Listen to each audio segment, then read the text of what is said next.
नमस्कार दोस्तों, मैं आर्यन शर्मा और आप लोग देख रहे हैं आर्यन ऑनलाइन क्लासेस। तो फ्रेंड्स, आज की इस वीडियो में हम लोग बात करने वाले हैं कक्षा 10वीं सामाजिक विज्ञान का महत्वपूर्ण ऑब्जेक्टिव प्रश्न, जो कि आपके बोर्ड एग्जाम के लिए बहुत ही ज़्यादा महत्वपूर्ण है। फ्रेंड्स, जैसा कि आप लोग को पता है, इससे पहले हमने यूरोप का राष्ट्रवाद देखा था, पार्ट 1 और पार्ट 2, दो पार्ट में हम आपको बताए थे।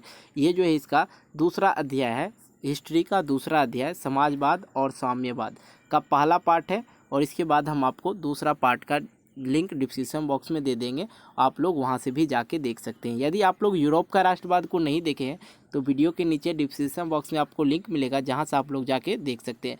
हमारा एक ही कोशिश रहता है कि बच्चे को अच्छी तरह से अच्छे ऑब्जेक्टिव दे, ताकि अच्छे मार्क्स आप लोग ला पाएँ। चलिए हम लोग स्टार्ट करते हैं। इसमें टोटल हम लोग देखेंगे 25 ऑब्जेक्टिव प्रश्न, जो कि आपके बोर्ड एग्जाम के लिए बहुत ही ज़्यादा महत्वपूर्ण है। चलिए हम लोग पहला प्रश्न को देख लेते हैं। 1 नंबर प्रश्न में दे रखा है, वैज्ञानिक समाजवाद का जनक किसे माना जाता है। वैज्ञानिक समाजवाद का जनक किसे माना जाता है, तो आप लोग इसका जो आंसर देंगे डी देंगे, कार्ल मार्क्स को। ठीक है, अगले प्रश्न की ओर चलते हैं हम लोग। दूसरा नंबर कह रहा है, लाल सेना का गठन किसने किया था। लाल सेना का जो गठन था किसने किया था, इसका जो आंसर हो जाएगा ऑप्शन सी, इसका सही आंसर हो जाएगा ट्रास्ट्रकी, इसका सही आंसर हो जाएगा। अगले प्रश्न की ओर चलते हैं हम लोग। अगला प्रश्न हमारे पास है तीसरा नंबर, कि रूस में कृषक दास प्रथा का अंत कब हुआ था। यहाँ पे ऑप्शन आप लोग को मिल रहा है 1861, 1862, 1863, 1864। तो फ्रेंड्स, इस तरह के ऑप्शन में बच्चे घबरा जाते हैं, लेकिन आप लोग को जैसे ही प्रश्न देखने को मिले रूस में कृषक दास प्रथा का अंत कब हुआ, तो आप लोग ये अभी ही याद कर ले, 1861 ईस्वी में हुआ था। अगले प्रश्न की ओर चलते हैं हम लोग। चौथे नंबर प्रश्न को देखते हैं। चौथे नंबर प्रश्न में दे रखा है, कम्युनिस्ट मैनिफेस्टो का प्रकाशन किस वर्ष हुआ था। कम्युनिस्ट मैनिफेस्टो का प्रकाशन किस वर्ष हुआ था। यहाँ पे ऑप्शन मिल रहा है 1844 में, 1848 में, 1864 में, 1867 में। इसका जो राइट आंसर आ जाएगा आंसर आ जाएगा बी आ जाएगा 1848 ईस्वी में। अगले प्रश्न की ओर चलते हैं हम लोग। 5वां नंबर, जो कि बहुत ही ज़्यादा VVI है, वार एंड पीस किसकी रचना है। याद रखना है, वार एंड पीस किसकी रचना है। Option A Karl Marx, option B Tolstoy toy, और यहाँ पे इसका जो राइट आंसर हो जाएगा बी ही हो जाएगा, टॉल्स्टॉय। अगले प्रश्न की ओर चलते हैं। आप लोग को ऑप्शन दिखाई पड़ रहा है, तो इसलिए हम ऑप्शन को जिक्र ज़्यादा नहीं करेंगे। ठीक है, देख लेते हैं।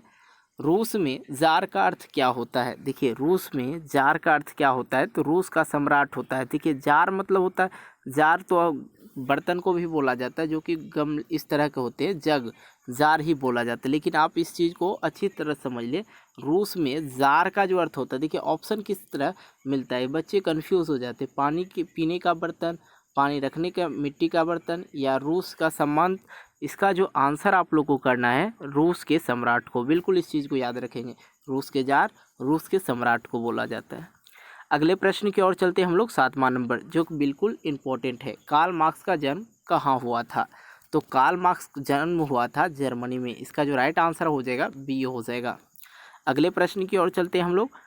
8वां नंबर, 8वें नंबर में दे रखा, प्रथम इंटरनेशनल की बैठक हुई थी। प्रथम इंटरनेशनल की बैठक हुई थी, जहाँ पे 10 आदमी बैठते हैं और उस बैठक में किसी चीज़ के लेके, मामले को लेके सुनवाई किया जाता है, तो उसे इंटरनेशनल बैठक किया जाता है। मतलब इंटरनेशनल लेवल पे बैठक था। वहाँ पे हर सभी प्रकार के जितने भी देश हैं, सभी देश मिलके आके बैठते हैं। तो यहाँ पे ऑप्शन मिल रहा है रूस, जर्मनी, रूस, फ्रांस, जर्मनी और लंदन। इसका जो राइट आंसर निकल के आ रहा है डी आ रहा है, लंदन में इंटरनेशनल बैठक हुआ था प्रथम, पहली बार। अगले प्रश्न की ओर चलते हैं, जो कि 9वां नंबर दे रखा है, प्रथम इंटरनेशनल की स्थापना किस वर्ष हुआ था। प्रथम इंटरनेशनल की स्थापना किस वर्ष हुआ था। तो यहाँ पे देखिए, नेशनल क्या हो जाता है, यदि सिर्फ नेशनल रहे तो वो राष्ट्रीय हो जाता है, यदि इंटरनेशनल हो तो वह अंतर्राष्ट्रीय हो जाता है। अंतर्राष्ट्रीय मतलब सभी देश के द्वारा अग्रेसित होता है, मतलब सभी देश के देशों से मिलके बना होता है, तो उसे इंटरनेशनल लेवल बोला जाता है। ठीक है, अंतर्राष्ट्रीय और नेशनल अपने राष्ट्रीयता के लिए। इंटरनेशनल में यदि मान लिया जाए इंटरनेशनल टॉप कर गया, ये इसका मतलब ये हुआ कि सभी देश से जीत के आ गया, तो इंटरनेशनल लेवल पे खिलाड़ी हो गया। ठीक है, तो इसका जो राइट आंसर आ जाएगा 1864 में प्रथम इंटरनेशनल की स्थापना हुई थी। अगले प्रश्न की ओर चलते हैं जो कि 10वां नंबर है। करा साम्यवादी शासन का पहला प्रयोग कहाँ हुआ था? तो साम्यवादी शासन का जो पहला प्रयोग हुआ था वो रूस में हुआ था। इसका राइट आंसर हो जाएगा ए। अगले प्रश्न की ओर चलते हैं। देखिए बहुत ज़्यादा बच्चे इसमें कंफ्यूज हो जाते हैं। यहाँ पे चेका क्या है? तो चेका क्या है, इस प्रश्न को याद रखने के लिए आप लोग ये याद रखते, चौकी जैसे कि बोला जाता है, पुलिस चौकी लगा था, पुलिस चेक लगा था, ठीक है, पुलिस चेक हो रहा था, तो चेका क्या हो जाता है? पुलिस दास्ता होता है। इसका राइट आंसर हो जाएगा बी। अगले प्रश्न की ओर चलते हैं हम लोग। 12 नंबर में दे रखा है, निम्नलिखित में कौन यूरोपियन समाजवादी नहीं थे? निम्नलिखित में कौन यूरोपियन समाजवादी नहीं थे?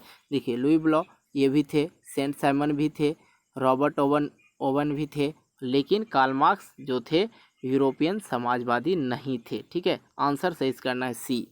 इसका राइट आंसर हो जाएगा सी। अगला प्रश्न है, बोल्शेविक क्रांति कब हुआ था? बोल्शेविक क्रांति कब हुआ था? ऑप्शन मिल रहा है फरवरी 1917 में, नवंबर 1917 में, अप्रैल 1917 में और 1905 में। तो इसका जो राइट आंसर आ जाएगा वो आ जाएगा बी, नवंबर 1917 में हुआ था बोल्शेविक क्रांति, याद रखना है। अब देखिए 14 नंबर प्रश्न की ओर चलते हैं। कह रहा है लेनिन की मृत्यु कब हुआ था? लेनिन की मृत्यु कब हुआ था? ऑप्शन ए 1921 में, 1922 में, 1923 में और 1924 में। इसका जो राइट आंसर निकल के आ रहा है वो आ रहा है डी, 1924 में लेनिन की मृत्यु हुई थी। अगला प्रश्न की ओर चलते हैं हम लोग। 15 नंबर, अंतर्राष्ट्रीय महिला दिवस कब मनाया जाता है? अंतर्राष्ट्रीय महिला दिवस कब मनाया जाता है? तो आप लोग को याद रखना है 8 मार्च को। कब? 8 मार्च को। इसका राइट आंसर आ जाएगा डी आ जाएगा। अगले प्रश्न की ओर चलते हैं हम लोग। 16 नंबर में दे रखा है, ब्रेस्ट लिटोवस्क की संधि किन देशों के बीच हुई थी? इसका जो राइट आंसर आ जाएगा, यहाँ पे आप लोग देख रहे हैं रूस और जर्मनी। इसका राइट आंसर आ जाएगा रूस और जर्मनी। अगले प्रश्न की ओर चलते हैं 17 नंबर, और 17 नंबर है, रूस का पहला समाजवादी कौन था? रूस का पहला समाजवादी कौन था? तो आप लोग को यहाँ पे आंसर करना है प्लेखानोवा। इसका राइट आंसर आ जाएगा बी, प्लेखानोवा। इसका राइट आंसर आ जाएगा बी। अगले प्रश्न की ओर चलते हम लोग। कार्ल मार्क्स का जन्म किस वर्ष हुआ था? याद रखना है कार्ल मार्क्स का जन्म किस वर्ष हुआ था, और कार्ल मार्क्स कहाँ के थे, कहाँ जन्म हुआ था? तो जर्मन में आप लोग याद रखेंगे। और इसका जो राइट आंसर आ जाएगा, कार्ल मार्क्स का जन्म कब हुआ था, तो आंसर करेंगे 1818 में। इसका राइट आंसर हो जाएगा बी। अगले प्रश्न की ओर चलते हैं। अगला प्रश्न है 19 नंबर, रासपुटिन कौन था? तो रासपुटिन कौन था? भ्रष्ट पादरी थे। रासपुटिन कौन था? तो भ्रष्ट पादरी, याद रखना है। अगले प्रश्न के हम लोग चलते हैं 20वां नंबर, और 20वां नंबर में दे रखा है, लेनिन ने ब्रेस्ट लिटोवस्क की संधि किस राष्ट्र के साथ की थी? लेनिन ने ब्रेस्ट लिटोवस्क की संधि किस वर्ष किस राष्ट्र के साथ की थी? इसका आंसर हो जाएगा, राइट आंसर हो जाएगा जर्मनी, इसका सी आंसर हो जाएगा। अगला प्रश्न की ओर चलते हैं जो कि 21 नंबर है, नई आर्थिक नीति कब लागू हुई? नई आर्थिक नीति कब लागू हुई? तो इसका राइट आंसर हो जाएगा 1921 में। इसका राइट आंसर करेंगे ए। अगला प्रश्न की हम लोग चलते हैं जो कि बहुत ज़्यादा इम्पोर्टेंट है और इसको सब दिन के लिए याद रखेंगे। दास कैपिटल की रचना किस वर्ष किसने किया? दास कैपिटल की रचना किसने किया था? दास कैपिटल जो था एक बुक है, ठीक है, जिसे लिखा था कार्ल मार्क्स ने। अगला प्रश्न की ओर चलते हैं हम लोग। 23 नंबर में दे रखा है, समाजवादी दर्शन किस पर बल देता है? समाजवादी दर्शन किस पर बल देता है? तो आर्थिक समानता पे बल देता है। कौन? समाजवादी दर्शन। अगला प्रश्न की ओर चलते हैं 24 नंबर में है, रूस के सम्राट को क्या कहा जाता था? रूस के सम्राट को क्या कहा जाता था? तो जार कहा जाता था। या जार किसको कहा जाता था? तो रूस के सम्राट को। इस तरह के प्रश्न पूछे जा सकते हैं। अगले प्रश्न हम लोग चलते हैं 25 नंबर, केमिंटर्न। 25 नंबर में है, केमिंटर्न की स्थापना का उद्देश्य क्या था? तो इसका जो राइट आंसर करना है, क्रांति का प्रचार करना। केमिंटर्न का जो स्थापना का उद्देश्य था, मुख्य उद्देश्य था क्रांति का उपचार करना। तो फ्रेंड्स, आपको आज मैंने 25 प्रश्न बताए और आप लोग को कमेंट करके बताना है कि भाई 25 प्रश्न में आप लोग कितने का आंसर पहले से जानते थे। आप ये बात हमें कमेंट करके बताएंगे ताकि मुझे पता चले आप लोग कितना पढ़ाई कर रहे हो।